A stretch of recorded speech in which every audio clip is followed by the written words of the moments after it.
ஜெபம். எங்களை நேசிக்கிற நல்ல தகப்பனே, இந்த நல்ல வேலைக்காக உமக்கு நன்றி செலுத்துகிறோம். எஸ்அப்பா, எல்லா வேண்டுதல்களுக்கும் விண்ணப்பங்களுக்கும் பதில் கொடுக்கிற தேவன், எங்களை உம்முடைய உள்ளங்கையில் வரைந்திருக்கிறீர். அப்பா, நீர் வலது பரிசத்தில் இருக்கிறதினால் நாங்கள் அசைக்கப்படுவதில்லை. எங்கள் மீது கொண்ட அன்பு எவ்வளவு பெரியது! உமது பரிசுத்தம் இறங்கட்டும் ஏசப்பா. எல்லா அரண்களையும் சுக்கு நூறாக நொறுக்கி போடுங்க ஏசப்பா. எங்களை கிருபையினால் காத்து கொள்ளுங்க.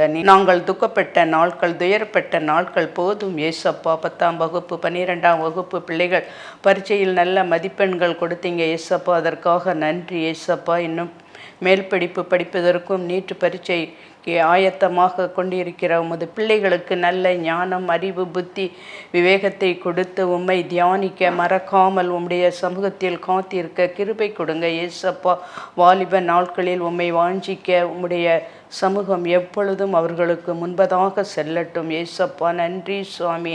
கடந்த மாதம் முழுவதும் பாதுகாத்தீரப்பா. இந்த மாதம் முழுவதுமாக நீர் பாதுகாத்து கொள்ளுங்க.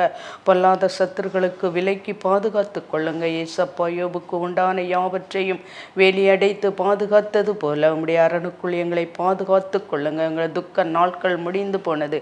நன்றி ஏசப்பா. அந்த டிவியில் பேசுகிற என்னை மறைத்து நீங்க பேசுங்க. எல்லா துதி கன மகிமை உமக்கே செலுத்துகிறேன் இயேசுவின் நாமத்தினால். ஆமேன், ஆமேன்.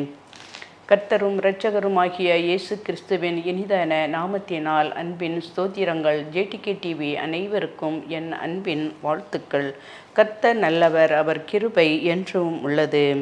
உம்மை அப்பான்னு கூப்பிடத்தான் ஆசை, உம்மை அம்பான்னு கூப்பிடவா, உம்மை அம்மானு கூப்பிடத்தான் ஆசை, அம்மானு கூப்பிடவா, அப்பானு கூப்பிடுவேன், உம்மை அம்மானு கூப்பிடுவேன், உம்மை அப்பானு கூப்பிடுவேன், உம்மை அம்மானு கூப்பிடுவேன், உம்மை அப்பானு கூப்பிடத்தான் ஆசை, உம்மை அம்மானு கூப்பிடவா. கருவில் என்னை சுமந்ததை பார்த்தால் அம்மானு சொல்லணும், தோளில் என்னை சுமப்பதை பார்த்தால் அப்பானு சொல்லணும், கருவில் என்னை சுமந்ததை பார்த்தால் அம்மானு சொல்லணும், தோளில் என்னை சுமப்பதை பார்த்தால் அப்பானு சொல்லணும், என்னை கொஞ்சுவதும் கெஞ்சுவதும் பார்த்தால் உம்மை அம்மானு சொல்லணும், என்னை ஆற்றுவதும் தேற்றுவதும் பார்த்தால் உம்மை அப்பானு சொல்லணும், உம்மை அப்பானு கூப்பிடத்தான் ஆசை, உம்மை அப்பானு கூப்பிடவா, உம்மை அம்மானு சொல்லத்தான் ஆசை, உம்மை அம்மானு கூப்பிடவா. கண்ணீரை துடைத்ததை பார்த்தால் அம்மானு சொல்லணும், என் விண்ணப்பத்தை கேட்பதை பார்த்தால் அப்பானு சொல்லணும், கண்ணீரை துடைப்பதை பார்த்தால் அம்மானு சொல்லணும்,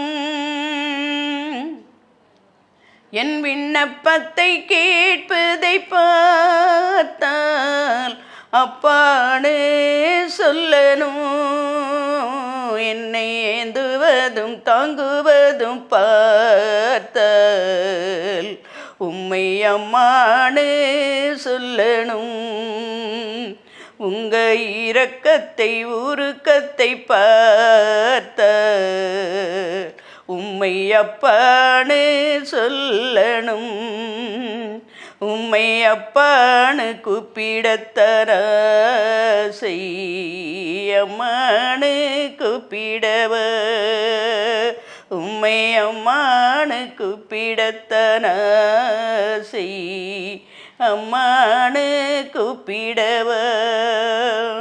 கர்த்தருடைய நாம மாத்திரம் மகிமைப்படுவதாக. கர்த்தாவே சொல்லும் அடியேன் கேட்கிறேன். நாம் இன்று பார்க்க போகிற செய்தி பாதுகாப்பு வளையம். சங்கீதம் 17ஆம் அதிகாரம் 8ஆம் வசனம். கண்மணியைப் போல என்னை காத்தருளும். கடல் நண்டு குடும்பத்தைச் சேர்ந்த உயிரினம்தான். உடலில் ஓடு இருக்கும். அந்த ஓட்டை அவ்வப்போது அவைகள் விட்டுவிட வேண்டும். அவைகள் வளர்ந்து வரும்பொழுது அந்த ஓடு தான் அவைகளை மற்ற உயிரினங்களிலிருந்து பாதுகாக்கும். ஓட்டை விட பெரியதாக வளரும். அவைகள் ஓட்டை விட்டு வெளியே வர வேண்டும். உள்ளேயே இருந்தால் அவற்றின் பாதுகாப்பு அவற்றின் சவப்பெட்டியாக மாறும். பழைய ஓட்டை விட்டு அந்த ஓடு வளரும் வரை அவைகளை காத்திருக்கும் நேரத்தில் ஆபத்துக்கள் வர அதிக வாய்ப்பு இருக்கும். ஓடு இல்லாமல் வாழும் அந்த காலம் இப்பொழுது பயம் நிறைந்த காலமாக இருக்கும். கடலின் அடியில் இருக்கும் நீர் சுழற்சி அவற்றை அடித்து கொண்டு போய் மீன்களுக்கு உணவாக அவற்றை விட்டுவிடும். சில நேரங்களில் அவைகள் ஓட்டுக்குள்ளே இருந்தாலும் இறந்து போகத்தான் செய்யும். நமது வாழ்க்கையில் பாதுகாப்பாக இருப்பது கடவுளின் கரம். கர்த்தாவே, உம்முடைய இரட்சிப்பிலே ராஜா எவ்வளவாய் களி கூறுகிறார். சங்கீதம் 21ஆம் அதிகாரம் 1ஆம் வசனம். இரட்சிப்பு என்பது நமக்கு அளவற்ற சந்தோஷத்தை கொடுப்பது. தேவனில் நாம் வைக்கும் விசுவாசமே நமக்கு இரட்சிப்பை கொடுக்கும். இயேசு சொன்னார், என்னிடத்தில் விசுவாசமாய் இருங்கள் என்று. 12 வருஷமாய் பெரும்பாடுள்ள ஒரு ஸ்திரீ விசுவாசத்தோடு இயேசுவின் வஸ்திர ஓரத்தை தொட்டாள். இயேசு அவளை பார்த்து, மகளே, உன் விசுவாசம் உன்னை இரட்சித்தது என்று சொன்னார். நாம் விசுவாசிகளாகும் போது இரட்சிப்பு சமீபமாய் இருக்கிறது. ராஜாவாகிய நேபுகாத்நேச்சார் நிறுவிய பொற்சிலையை பணிந்து கொள்ளாமல் போனால் எரிகிற அக்கினி சூளையிலே போடப்படுவார் என்ற கட்டளையை அறிந்தும் தேவன் மீது வைத்த விசுவாசத்தினால் தானியேலின் 3 நண்பர்களான சாத்ராக், மேஷாக், ஆபேத்நேகோ என்பவர்கள் அந்த சிலையை பணிந்து கொள்ளவில்லை.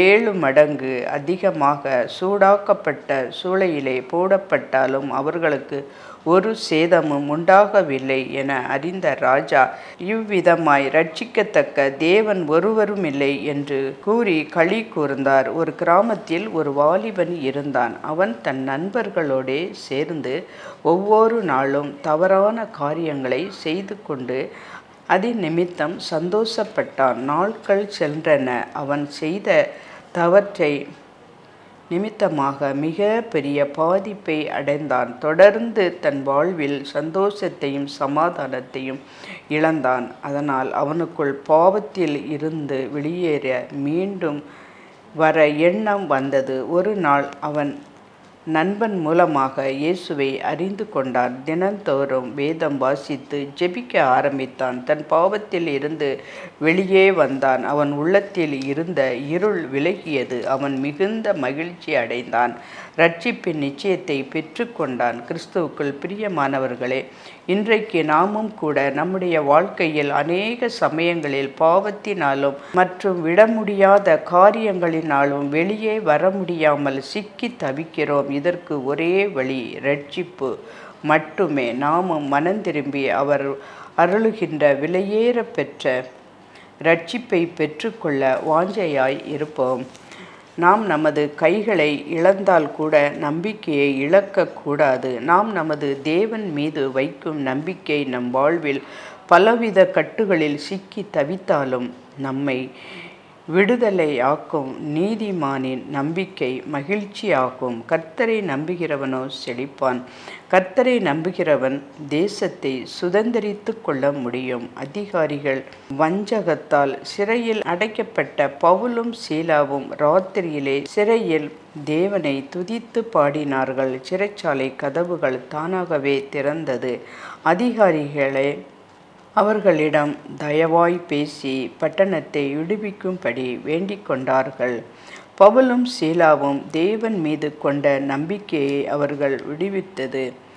எத்தியோப்பிய ராஜாவாகிய எபத்மெலேக் தேவனை நம்பினபடியால் விடுவிக்கப்பட்டான்.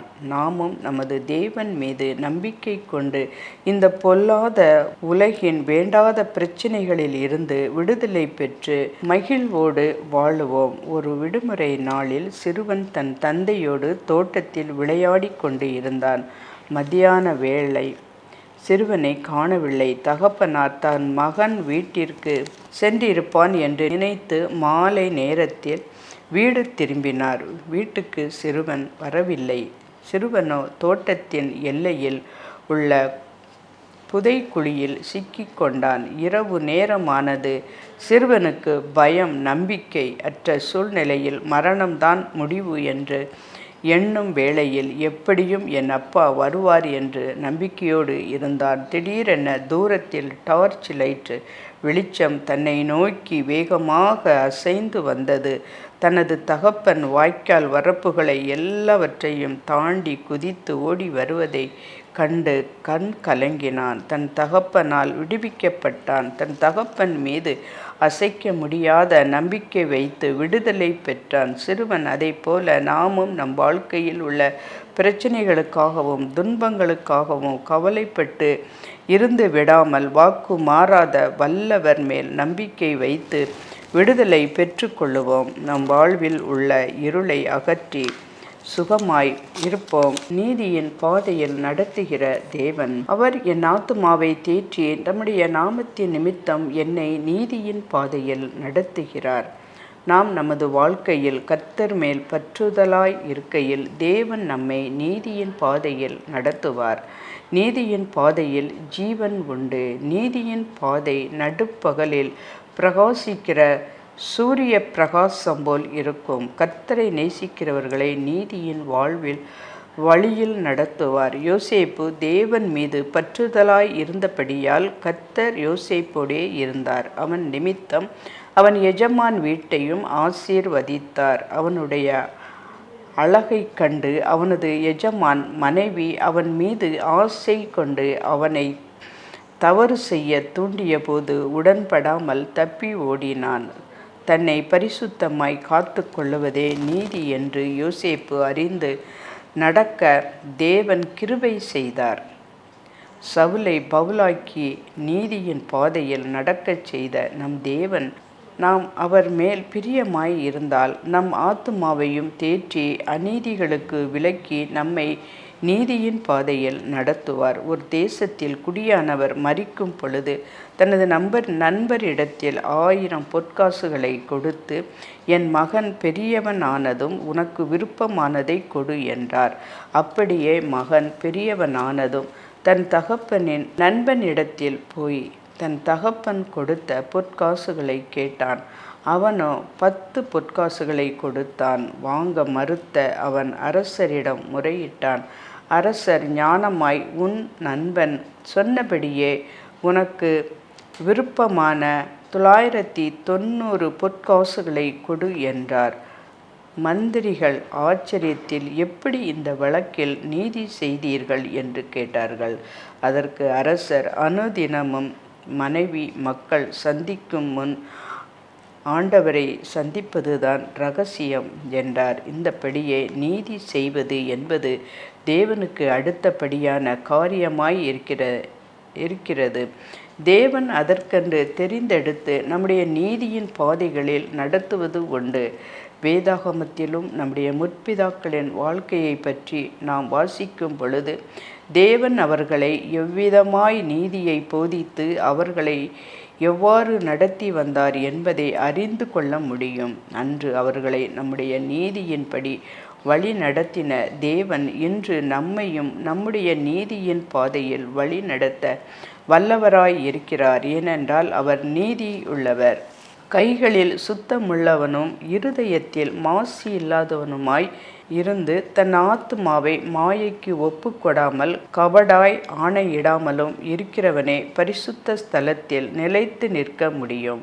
மாசுள்ள இருதயத்தை நாம் தேவனிடம் மறைக்க முடியாது. நம் ஆத்துமாவை தேவனுக்கு ஒப்பு கொடுக்கும் போது அவருக்காக நம்மை பயன்படுத்த கர்த்தரே நம்மை தேர்ந்தெடுப்பார். முற்பிதாக்களுக்கு வாக்களித்தவரே தேவன்தான் வாக்களித்த தேசத்தில் யோசுவா பிரவேசிப்பான் என கர்த்தரே அவனை தேர்ந்தெடுத்தார். அந்நிய தெய்வங்களை அகற்றிவிட்டு இஸ்ரவேலின் தெய்வத்திற்கு தங்கள் மனங்களை ஒப்பு கொடுக்குமாறு மக்களை மனமாறச் செய்த மாசில்லாத சுத்த இருதயமுடையவர் யோசுவா. எனவேதான் தேவன் தன் வாக்களித்த தேசத்தில் பிரவேசிக்க செய்தார். அவருடைய பரிசுத்த ஸ்தலத்தில் நிலைத்து நிற்க செய்தார். கபடாய் ஆணையிடாமல் பின்னாளில் தேசத்தை ஜனங்களுக்கு பங்கிட்டு கொடுத்தார். இருதயத்தில் மாசு இன்றி நம் ஆத்துமாவை மாயைக்கு ஒப்பு கொடாமல் நாமும் பரிசுத்த ஸ்தலத்தில் நம்மை நிலைநிறுத்த ஆயத்தமாகுவோம்.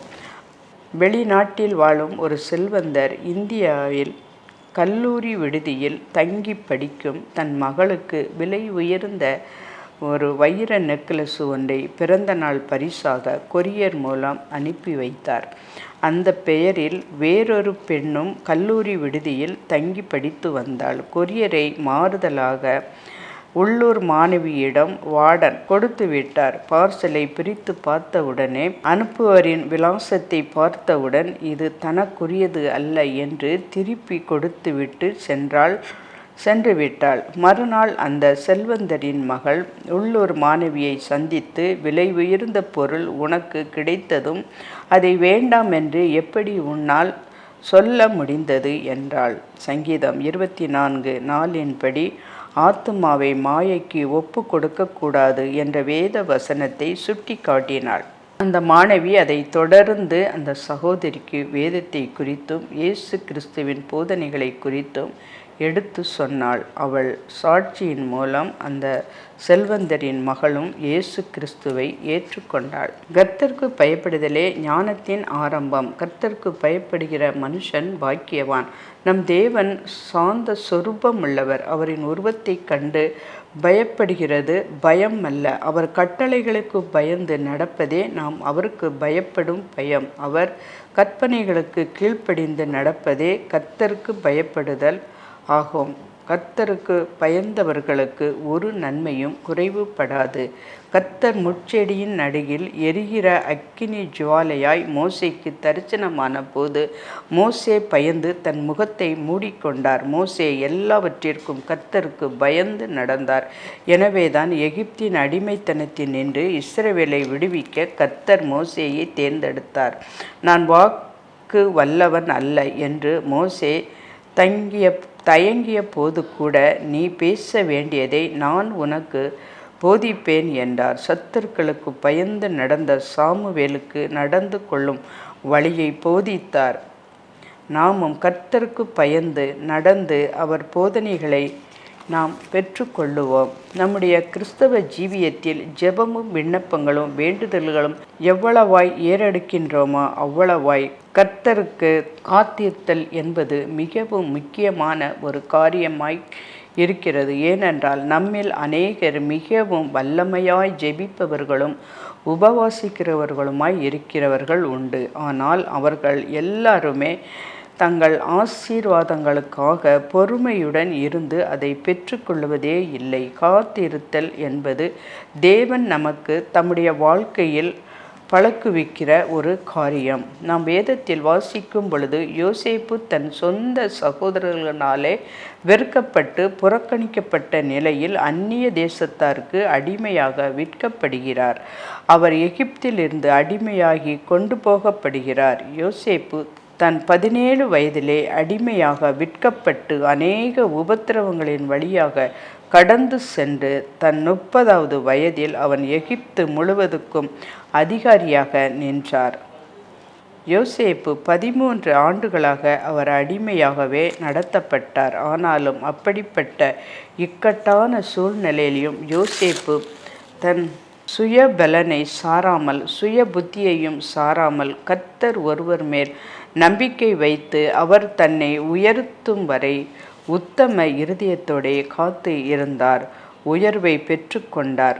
அதே சமயத்தில் நாம் காத்திருந்து அந்த ஆசீர்வாதங்களை சுதந்திரிப்பது என்பது நம்முடைய கடமையாகும். காத்திருப்போம், ஆசீர்வாதங்களை பெற்றுக்கொள்வோம். ஏனென்றால் காத்திருத்தல் என்பது நாம் உருவாக்கப்படுகின்ற நேரமாகும். இப்படி கர்த்தருக்காக நாம் காத்திருக்கும் பொழுது தன் கழுகுகளைப் போல ஒரு புது பலனை நம்மால் பெற்றுக்கொள்ள முடியும். உயர எழும்பி பறக்கவும் முடியும். ஏற்ற காலத்தில் நாம் உயர்த்தப்படுகிறவர்களுடைய கைகளில் நாம் அடங்கி இருக்க வேண்டும். காத்திருத்தல் நமது உயர்வை யாரும் தடுக்க முடியாது. சிறப்பானதாக இருக்கும் அநீதியான நீதிபதியை குறித்து இயேசு சொன்னார். அவன் தேவனுக்கு பயப்படாதவனும் மனுஷனை மதியாதவனுமாய் இருந்தாலும் ஏழை விதவையின் தொந்தரவினால் அவனுக்கு நீதி செய்தான். ஆனால் தேவனோ அப்படி அல்ல. அவர் விண்ணப்பங்களின் சத்தத்திற்கு உடன் பதில் கொடுக்க ஆவலாய் ஆசையாய் காணப்படுகிறார் என்று நம் விண்ணப்பங்களை அவரிடம் ஏறெடுக்கும் பொழுது நம் வாழ்வில் அற்புதத்தை காண முடியும். ஆகவே தேவனுடன் பேசுகிறோம் என்ற உணர்வுடன் பேசுவோம். நமது புத்திக்கு எட்டாத மறைவான காரியங்களையும் வரும் நிகழ்வுகளையும் பார்த்து நமக்கு வெளிப்படுத்துவார். இன்று நாம் தேவனை பரிசுத்தமாக ஆராதிக்கிறோமா? நம் வாழ்வில் பரிசுத்தம் காணப்படுகிறதா? இன்று அநேகர் தேவ சமூகத்தில் கூட ஏனோ தானோ என்று காணப்படுகிறோம். நம் தேவ சமூகத்திற்கு செல்லும் பொழுது நம்முடைய அகத்தையும் புறத்தையும் சுத்தம் செய்து சுத்தமாக தேவ சமூகத்திற்கு செல்ல வேண்டும். ஒரு திருமணத்திற்கு செல்ல வேண்டுமானால் எவ்வளவு ஆயத்தமாக செல்கிறோம். ஆனால் தேவனுடைய சமூகத்திற்கு செல்ல எவ்வளவு ஆயத்தம் காணப்படுகிறது. ஒரு முறை கல்லூரி விடுதியில் ஒரு கிறிஸ்தவ சகோதரி தன்னுடன் பயிலும் பிராமண தோழிக்கு பிறந்த நாள் பரிசாக ஒரு வேதாகமத்தை கொடுத்தாள். அதை பெற்றுக்கொண்ட தோழி அதை திறந்து கூட பார்க்கவில்லை. உடனே அந்த கிறிஸ்தவ சகோதரி மனது கஷ்டப்பட்டு அவளிடம், ஏன் உனக்கு கொடுத்த பரிசு பிடிக்கவில்லையா என்று கேட்டாள். உடனே அந்த சகோதரி, இது பரிசுத்தமான வேத வசனம், இதை நான் அசுத்தத்துடன் வாசிக்க விரும்பவில்லை. நான் அதிகாலையில் எழுந்து என்னை சுத்தப்படுத்தி கொண்டு இந்த வேதத்தை வாசிக்கிறேன் என்று சொன்னாலாம். இன்று நாம் வேதத்தை எப்படி வாசிக்கிறோம்? பரிசுத்தத்தோடு தேவனை ஆராதிக்கிறோமா? தேவ சமூகத்துக்கு பரிசுத்தத்தோடும் தேவனை ஆராதிக்கிறோமா? தேவ சமூகத்தோடு பரிசுத்தத்தோடும் பயத்தோடும் காணப்படுகிறோமா? இன்று அநேகர் நாம் தெய்வ சமூகத்தில் அமர்ந்து கொண்டு தொலைபேசியை வைத்து விளையாடி கொண்டு இருக்கிறோம். நண்பர்களுடன் இணைந்து நம்முடைய வீட்டு கதைகளையும் அரட்டை அடித்து கொண்டு காணப்படுகிறோம். ஆண்டவர் வாசம் செய்யும் சமூகத்தில் பரிசுத்தமாக இருக்க வேண்டும். பரிசுத்தம் என்பது அவருடைய ஜெப ஆலயம். திறந்து வைக்கப்பட்ட போது 2 கல்லூரி மாணவிகள் தங்கள் காதலை அங்கு வளர்த்து கொண்டு இருந்தார்கள். என்ன அவலட்சணமான காரியம்! தேவன் பரிசுத்தமுள்ளவர்.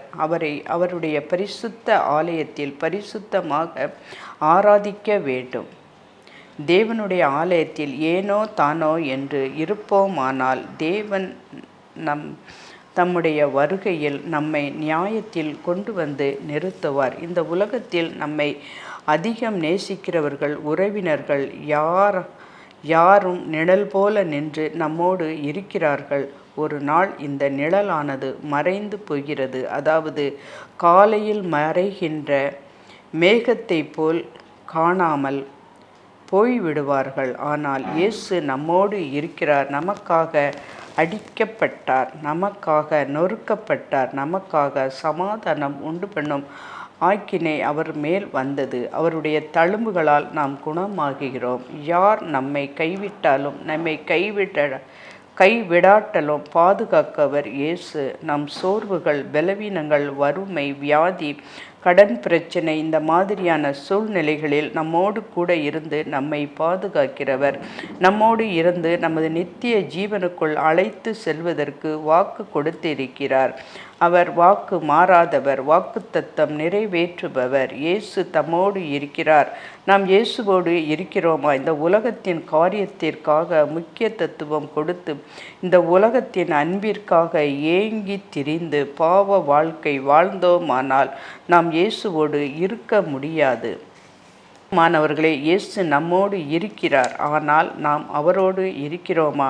இயேசுவின் அன்பிற்குள் நம்மை இணைத்து கொள்ளுவதும் அவருடைய சித்தத்தின்படி நம்மை வாழ அர்ப்பணிப்பதுமே நாம் அவரோடு இருக்கிறோம் என்பதின் அடையாளம். ஆலய ஆராதனை மற்றும் ஜெப, வேத வசனம் இவைகளில் அதிகமாக வாஞ்சை கொள்ள வேண்டும். நம்மோடு கூட இருக்கும் தேவனை நாம் கனப்படுத்தி உயர்த்துவதற்கு அவர் சமூகத்தில் வாசம் பண்ணுவோம். தேவ ஆவி புறாவை போல் இறங்கி நம்மேல் வருகிறதை கண்டார். மத்தேயு 3:16. யோவான் ஸ்நானகனுக்கு முன் இஸ்ரவேல் தேசத்தில் 400 ஆண்டுகளாக தீர்க்கதரிசிகள் கர்த்தருடைய வார்த்தையை உரைக்காமல் இருந்தார். பாவம் பெருகினது. யோவான் ஸ்நானகன் தேவ ஆவியால் நிறைந்து தம்மிடம் வந்த திரளான மக்களுக்கு இயேசுவின் வார்த்தையை வல்லமையாக சொல்லும் பொழுது யோவான் ஒட்டக மயிர் உடை, காட்டுத்தேன், வெட்டுக்கிளி போன்ற உணவு உண்பதை கண்ட மக்கள் இவரை பெரிய தீர்க்கதரிசியாக எண்ணினார்கள். ஆகவே பரிசேயர், சதிசேயர் போன்றவர் கூட இவரது வார்த்தைகளை கேட்டு திரளாக கூடி மனம் திரும்பி ஞானஸ்தானம் பெற்றார்கள். இயேசுவின் ஞானஸ்தானம் யோர்தான் நதியில் யோவான் ஸ்நானகனால் ஞானஸ்தானம் பெறுவதற்கு இயேசுவும் வந்தார். யோவான் எவ்வளவோ சொல்லியும் இப்பொழுது இடம் கொடு, இப்படி எல்லா நீதியையும் நிறைவேற்றுவது ஏற்றதாய் இருக்கிறது என்று சொல்லி இயேசு யோவானிடம் ஞானஸ்தானம் பெற்றார். இயேசு ஞானஸ்நானம் பெற்று கரை ஏறியவுடன் பரிசுத்த ஆவியானவர் புறாவை போல இயேசுவின் மீது இறங்கினார். தேவ ஆவியானவர் வல்லமையான காரியங்களை செய்துள்ளார். அதற்கு சாட்சியாக யோசேப்பு, தானியேல், கிதியோன் ஆகியோர் உள்ளனர். மூச்சு என்பது உயிர். மனிதனுக்குள் இந்த ஆவியானவர் செல்லும்போது அவன் உயிர் பெறுகிறான். புயல் காற்று என்றால் சக்தி. கப்பலை கூட புயல் புரட்டும், மரங்களை முறிக்கும் சக்தி புயல் காற்றுக்கு உண்டு. அதுபோல பரிசுத்த ஆவிக்கும் பலன், சக்தி உண்டு. அப்போஸ்தலர் 1:8 தேவ ஆவி என்பது பலத்தின் ஆவி என்று பொருள். அவரே நம்மை இன்று போதித்து வருகிறார். தேவ ஆவியானவர் நம்மிடம் வாசம் செய்கிறார். பிரியமானவர்களே, நம் வாழ்க்கை இருளில் இருக்கிறதா? பாவம், சாபம், வியாதி, வறுமை, கடன் போன்ற பிரச்சனைகளின் மத்தியில் பயணம் செல்கின்றோமா? இன்றைக்கு நமக்குத்தான் இந்த வசனம். இருளில் இருக்கிற ஜனங்கள் பெரிய வெளிச்சத்தை கண்டார்கள். வெளிச்சம் என்பது இருளை மறைத்து விடுகிறது. ஒரு மனிதன் தனியாக நடு இரவில் காட்டு பகுதியில் நடந்து செல்கிறான். அப்பொழுது பயம், திகில் பிடித்து கொள்கிறது. அவனை சுற்றிலும் இருட்டு. அந்த நேரத்தில் மோட்டார் வாகனத்தில் ஒரு நபர் தன்னுடைய வண்டியில் விளக்கை போட்டுக்கொண்டு வரும்பொழுது தனியே சென்று கொண்டிருந்த மனிதனுக்குள் ஒரு சந்தோஷம், இருள் இருந்தது. அந்த மனிதன் வெளிச்சத்தை பார்த்தவுடன் அவனுடைய பயம், திகில் எல்லாம் நீங்கி மகிழ்ச்சி அடைந்தான். வசனத்தில் மரண இருள் இருந்தவர்களுக்கு வெளிச்சம் உதித்தது. அன்பானவர்களே, மரணம் என்பது எப்பொழுது எப்படி வரும் என்று யாராலும் சொல்ல முடியாது. உலகத்தில் பெரிய விஞ்ஞானி நான் தான் கடவுள் என்று சொல்லுகிறார்கள். அது மட்டுமல்ல, பாவத்தை போக்குவதற்கு வழி என்னிடம் உள்ளது என்று மாய்மாலமாய் பேசி நய வஞ்சகமாய் மனிதர்களை, ஏன் விசுவாசிக்கிறவர்களை கூட மயக்கி ஒரு நாள் மரித்து போகிறார்கள். மரணத்தை யாராலும் ஜெயிக்க முடியாது. ஆனாலும் மரணத்தை ஜெயித்து எழுந்தவர் இயேசு. இயேசு நம்மோடு இருக்கும் பொழுது மரணம் நம்மை மேற்கொள்வதில்லை. ஏனென்றால் என்னை விசுவாசிக்கிறவன் மரித்தாலும் பிழைப்பான் என்று இயேசு சொல்லுகிறார். ஆனால் இயேசு நம்மோடு இருந்தால் மரணம், பாவம், சாபம், வியாதி, கடன் போன்ற இருளில் இருந்து பெரிய வெளிச்சத்தை நம் மேல் வீசச் செய்வார். நம்முடைய பிரச்சனைகள் எல்லாம் மாறும். காலை வேளை என்றாலே உற்சாகம் நம்மை பிடிக்கிறது. காரணம், வெளிச்சம் வரப்போகிறது. நம்மை விட குருவிகள், பறவைகள் சந்தோஷமான ஒலி எழுப்பி மகிழ்ச்சி அடைகிறதை பார்க்கிறோம். பாவம் மரணத்தை கொண்டு வந்தது. கிறிஸ்து என்னும் வெளிச்சம் நம் பாவத்தை மன்னித்து விடுதலை வாழ்வு தந்து இனி மரணம் என்னும் இருள் நம் வாழ்வில் வருவது இல்லை. ஏனென்றால் இயேசு ஜீவ ஒளியாய் இருக்கிறார். தேவனுடைய குமாரன் அல்லது குமாரத்திகள் என்று தேவனால் சொல்லப்பட வேண்டும் என்றால் நாம் சமாதானம் பண்ணுகிறவர்களாக காணப்பட வேண்டும். இந்த நாட்களில் அநேகர் ஒருவருக்கொருவர் விரோதமாய் எழும்பிக் கொள்கிறார்கள், துரோகம் செய்கின்றார்கள். நமக்கு விரோதமான காரியங்கள் நமக்கு தெரிந்தவர்களையே செய்கிறார்கள், முறுமுறுக்கிறார்கள். இப்படிப்பட்ட காரியங்கள் நம்மை சுற்றி நடைபெற்று கொண்டே இருக்கிறது. இதனால் அநேக குடும்பங்களில் சமாதானம் இல்லாத சூழ்நிலை காணப்படுகிறது. சமாதானம் இல்லாததால் கணவன் மனைவிக்குள் பிரச்சனை, பெற்றோர் பிள்ளைகளுக்குள் பிரச்சனை காணப்படுகின்றன. நம்மில் சிலர் சொல்லக்கூடும், அவர்கள் செய்த பாவத்தை கடவுள் கூட மன்னிக்க மாட்டார், நானும் மன்னிக்க மாட்டேன் என்று. மத்தேயு 6:16. ஆனால் இயேசு அப்படிப்பட்டவர் அல்ல, அவர்களை மன்னிக்கிற தேவன். ஏனென்றால் மத்தேயு 7:1 படி, நீ குற்றவாளி என்று தீர்க்கப்படாதபடிக்கு மற்றவர்களை குற்றவாளிகள் என்று தீர்க்காதீர்கள். நீங்கள் தீர்க்கிற தீர்ப்பின்படியே உங்களுக்கு தீர்க்கப்படும். ஆனால் நமக்கு விரோதமாய் ஒருவர் எவ்வளவு பெரிய பாவமான காரியங்களை செய்தாலும் நாம் அவரை மன்னிக்க வேண்டும். ஒருவருக்கு ஒருவர் சண்டை போடாமல் சமாதானமாய் வாழ வேண்டும். இந்த உலகத்தில் நாம் கொஞ்ச நாட்கள் வாழப்போகிறோம். நமக்கு எதிரி என்று யாரும் இருக்கக்கூடாது. மத்தேயு 5:44 படி, உங்கள் சத்துருக்களை சிநேகியுங்கள், உங்களை சபிக்கிறவர்களை ஆசீர்வதியுங்கள், உங்களை பகைக்கிறவர்களுக்கு நன்மை செய்யுங்கள், உங்களை நிந்திக்கிறவர்களுக்காகவும் உங்களை துன்பப்படுத்துகிறவர்களுக்காகவும் ஜெபம் பண்ணுங்கள். ஆனால் உங்களை யாராவது கஷ்டப்படுத்தினாலோ கலங்கச் செய்தாலோ அவர்கள் தவறுகளை மன்னியுங்கள். அப்பொழுது உங்களுடைய தவறுகளை உங்கள் பரமபிதா மன்னிப்பார். நாம் இந்த உலகத்தில் சமாதானம் செய்து இயேசுவின் அன்பை எல்லோரிடமும் காட்டுவோம். ஆண்டவர் கொடுக்கும் சந்தோஷம் என்பது சமாதானத்தில் உள்ளது. இன்றும் நம்மில் ஒரு கேள்வி, நாம் தேவனுடைய பிள்ளைகளாக இருக்கிறோமா? இங்கு தேவனுடைய புத்திரராக காணாவிட்டால் பரலோகத்தில் நாம் சந்திப்போம். கர்த்தர் நம் அனைவரோடும் கூட இருப்பாராக. ஆமென்.